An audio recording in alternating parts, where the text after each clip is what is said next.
it's Nicole and welcome back to my channel. In today's video, we're going to be repotting this Brassolalia Yellowbird. As you can see, it's growing roots up instead of down, and it's completely root bound in this pot.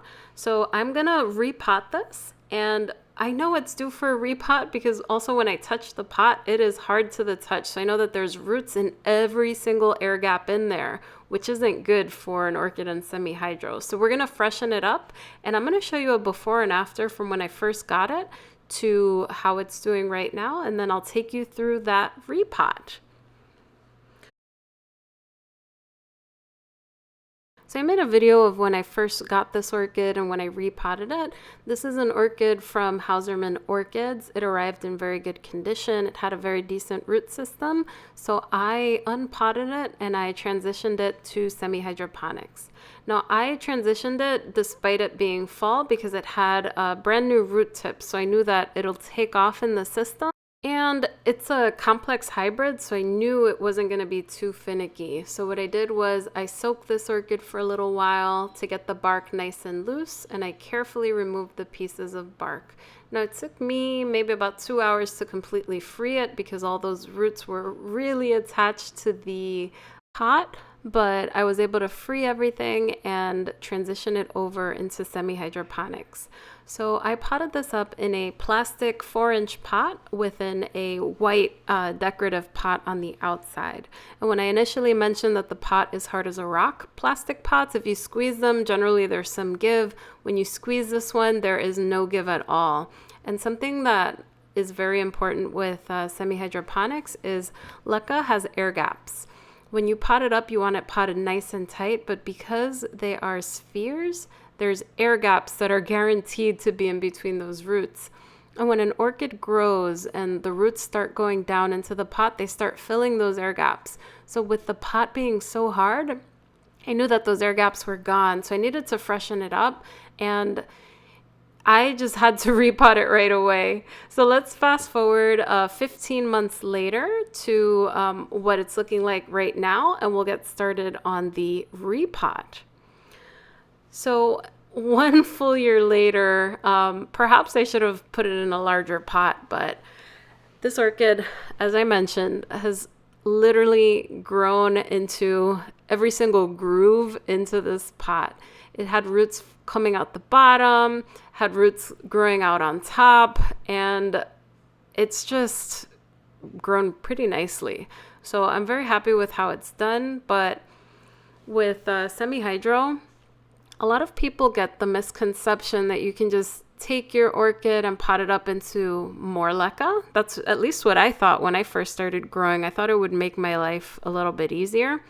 But when you have an orchid that's pot bound, you can see those roots on top. They're having trouble getting down, and that's because there's roots already that grew down and they're blocked. So orchid roots, in order to thrive, they need loads of air. They need air and they need moisture. And in this case, these roots are not getting that much air. So what I'm going to be doing in this video is trying to free up all of these roots from the leca balls, just because I know that within that root ball, there's absolutely no air inside. So I'm going to remove not only the pebbles on top, I'm going to be removing the leca, and you know, this took me a little while. I had to soak this orchid for a bit. And when you're potting orchids up, if they are a species, that's a different matter. You may have roots that fail on you. You have to wait until new root tips come out. But when you're dealing with a complex hybrid like this, I was a little bit of a savage in removing some of the leca balls. I was trying not to rip out that many roots, but I just needed to create air. And I knew that repotting this would establish right away.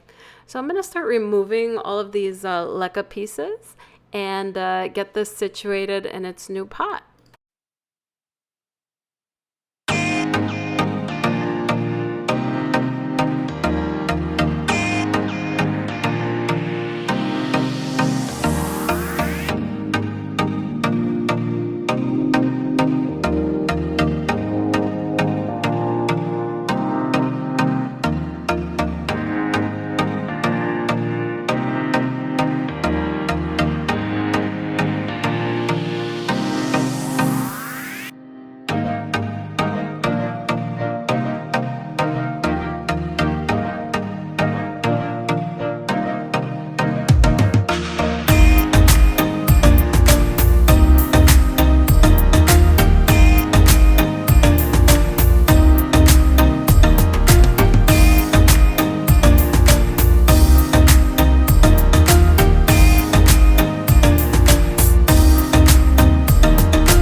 So this repot was kind of brutal, but I know it's going to be worth it once it grows a little bigger. But as you can see, there are so many roots in there, just as I suspected. There were 2 and 3 roots that grew through the air gaps. So I knew I needed to freshen it up.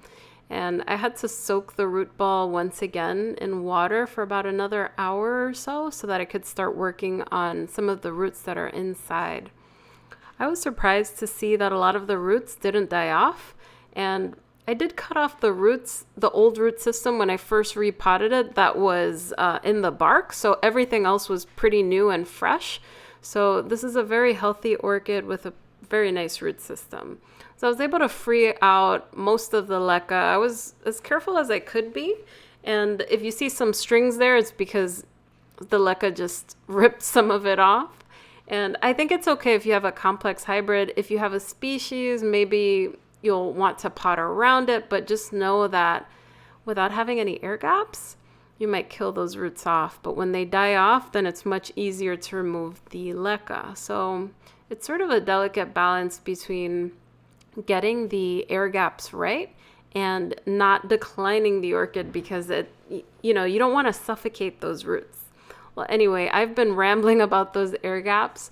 What I did was I put it into a 6-inch pot. And this is a self-watering pot. I put 2 holes on the outside because it doesn't have any drainage. So it's sort of like a self-watering semi-hydro type setup. And I've plopped this root system in here. I have no doubt it's going to recover. And we've got some new root tips. So now they'll have some room to go down. When I started potting this up, I wanted to spread the root system out because I wanted everything to be dispersed evenly around the pot, and I wanted to get away from the 4 inches. It just was too full, so I just wanted to spread everything out so that those new roots had a chance to go down. Let me know down in the comments if that makes sense and if you have any questions. But what I did was I filled the root ball around with leca. Taking the same approach as last time, I wanted to make sure there was plenty of leca around, but with the root ball a little bit more loose and open. I knew it was going to have more air, and I know that it's going to transition very well into this new setup.